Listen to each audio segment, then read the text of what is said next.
ये उससे भी बड़ी ट्रेजेडी ये है कि इस नेहरू परिवार का जब आदमी प्रधानमंत्री बनता है अपने ही लोगों की बलि लेता है।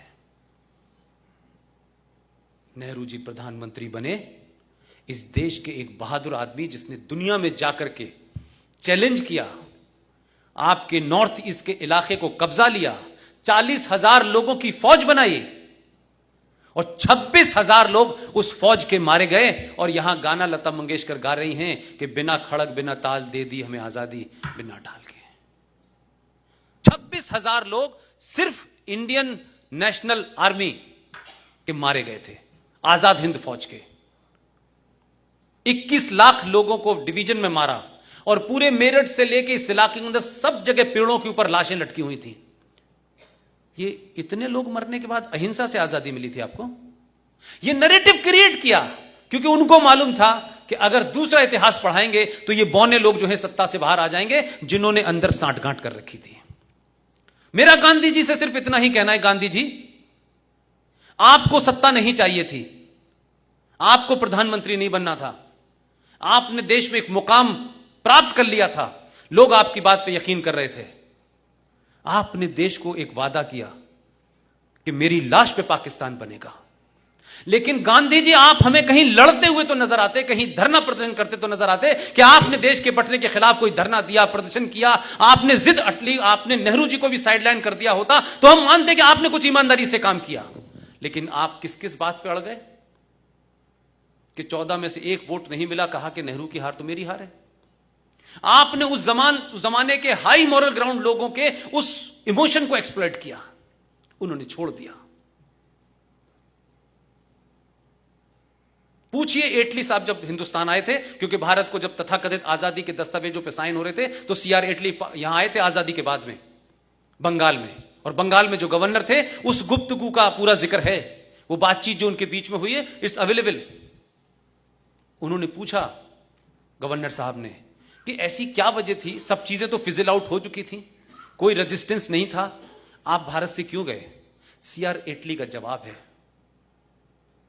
कि सुभाष चंद्र बोस की वजह से हमारे यहां फौजों में म्यूटनी हो रहा था और हम उस रोक पाने में असमर्थ थे, इसलिए that was the right time कि हम अपना फेस बचा के निकल गए। लेकिन आपके मुल्क में जो इतिहास लिखा गया उसमें सुभाष चंद्र बोस एक वॉर क्रिमिनल है, उसमें भगत सिंह एक आतंकवादी है, यह आपके डॉक्यूमेंट में लिखा हुआ है। आपको लगता है कि पिछले 70 साल में जो हीरो बनाए गए उन हीरो को देख करके इस देश में कोई सुभाष चंद्र बोस पैदा होगा, कोई भगत सिंह बनना चाहेगा, कोई वीर सावरकर बनना चाहेगा? क्योंकि आपने अपने सही हीरो को खत्म खुद कर दिया। इसलिए बौने दलाल पैदा हो रहे हैं, राजनीति में पैदा हो रहे हैं, सत्ता तक पहुंचने के लिए कुछ भी कर लो। इसलिए भारत का प्रधानमंत्री नेशनल डेवलपमेंट काउंसिल की मीटिंग के अंदर, जहां 28 मुख्यमंत्री बैठे हुए थे, उसने कहा यह बात कि भारत के प्राकृतिक संसाधनों पे पहला हक मुसलमानों का है। ये ऑन रिकॉर्ड है, ये कल की बात है, कोई बहुत 5,000 साल पुरानी नहीं है। इसलिए उस पार्टी को कोई शर्म नहीं आई, उनका इतिहास नहीं पूछा, ये कौन लोग हैं जिन्होंने इस लार्जर कम्युनिटी को बचाने के लिए अपने 4-4, 5-5 साल के बच्चों को चिनवा दिया। आपने दिल्ली में उनको मार के बहुत बहादुरी का काम किया। एक कपूर कमीशन है, मैं आज आपको बता रहा हूं, यह देश को नहीं बताया गया। महात्मा गांधी के मर्डर के बाद 1969 में एक कपूर कमीशन बना है, उसकी रिपोर्ट नहीं सार्वजनिक की गई है। पूना में महात्मा गांधी के कत्ल से 3 दिन पहले उसमें एक डिस्ट्रिक्ट मजिस्ट्रेट और उसकी एक वाइफ का कन्फेशन बयान है। वो ऑफिसर पूना से अपने घर से बाहर ड्यूटी पे गया हुआ था, उस लेडी ने बयान दिया है कपूर कमीशन के अंदर, और उसने कहा कि कुछ लोग उसके घर पे आए थे, और वो साहब से मिलना चाहते थे। साहब नहीं थे, उस जमाने टेलीफोन की सुविधा बहुत ज्यादा नहीं थी।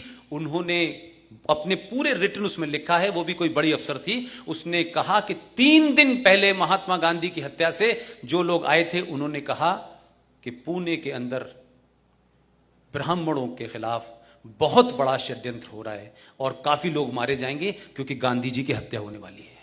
ये 3 दिन पहले उसने कहा है। उस लेडी ने यहां तक कहा कि उस अफसर को उसने बता दिया था, जो उसका पति था। उसने दिल्ली भेजा। दिल्ली में किसने फाइल दबाई? ये कमीशन के बारे में नहीं बताया गया आपको, वो कमीशन की रिपोर्ट निकलवा लीजिए ना। वो छुपका दी, दबा दी। हो सकता है कि सामने हो नाथूराम गॉडसे, और गांधी जी की हत्या से 2 दिन पहले का उनका बयान देख लीजिएगा। यह सब कुछ अवेलेबल है। इन तथ्यों को देख करके देश में बदलाव हो रहा है या नहीं हो रहा वो एक अलग इशू है, लेकिन कम से कम इस जनरेशन को सच तो पता चलेगा। उनकी हत्या से 2 दिन पहले गांधी ने कहा था कि यह कांग्रेस पार्टी को एक आंदोलन है, इसे समाप्त कर दिया जाए, इसे एक स्वयंसेवी संस्था बना करके समाज में काम किया जाए। जिन लोगों को राजनीति करनी है कोई दल बनाए, अलग से करें। लेकिन कुछ लोगों को लगा कि ये दल ही खत्म हो गया तो हमारी दुकान ही बंद हो जाएगी। उन्होंने गांधी जी को थ्रेट 2 बार किया और 2 दिन के बाद गांधी जी समाप्त हो गए। और कौन वहां खड़ा हुआ था? कैसे कैसे षड्यंत्र हैं आपके यहां। जाइए तो जरा बिरला मंदिर जाइए, तो इतिहास तो देखिए दिल्ली में जाकर के, क्योंकि हम सब लोगों ने अखबारों के माध्यम से पढ़ा है। और उस दौर के अखबार जो 1 या 2 हुआ करते थे, आज की तरह कोई 450 टेलीविजन नहीं थे। किसने सुना गांधी के मुंह से यह आवाज निकली, हे राम? किसने सुना था? ऐसा क्रिएट कर दिया गया कि सिर्फ नेहरू जी को सुनाई दिया हे राम कह रहे थे। How the create the things. आपने एक क्रिएट करा, लोगों की सिंपैथी हे राम, आखिर में उन्हें भी हिंदू बना दिया और चल रहे। गांधी के बारे में कुछ मत कहना, कहते ही मुसीबत हो जाएगी। गांधी की पर्सनल लाइफ के बारे में विदेश में चर्चा हो रही है, उनके निजी जीवन के बारे में चर्चा हो रही है, वहां नहीं कुछ बोलेंगे।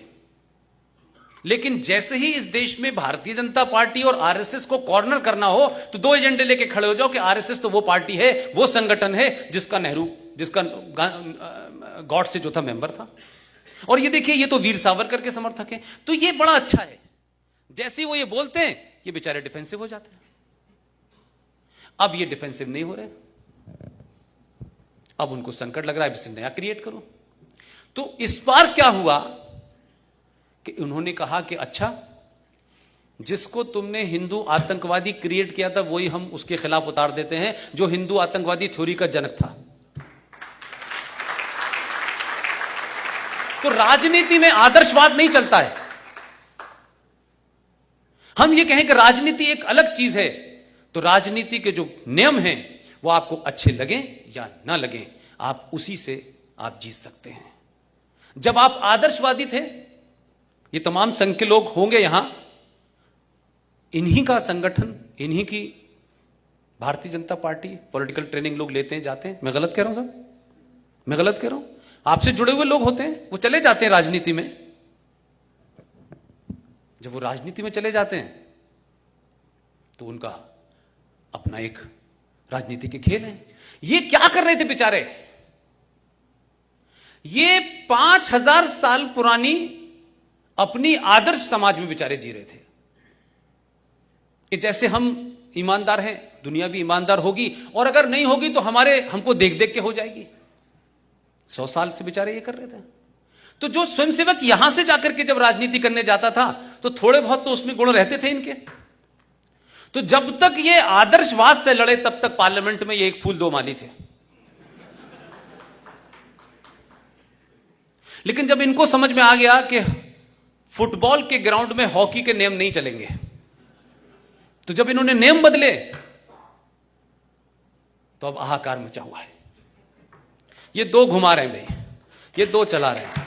तो आपको 5000 साल पुराने हथियार से आज के इस्लामिक आतंकवाद को आप सामना नहीं कर सकते। अपनी सोच को बदलना होगा, अपने हथियार को बदलना होगा, अपने नैरेटिव को बदलना होगा, अपने लोगों को उस आदर्श समाज से बाहर निकालना होगा। वो आपका ख्वाब है कि जब आदर्श व्यवस्था हो जाए तो वैसे ही रहिएगा, लेकिन ये समाज आदर्श समाज नहीं है। जिनसे लड़ रहे हैं वो आदर्शवादी लोग नहीं है।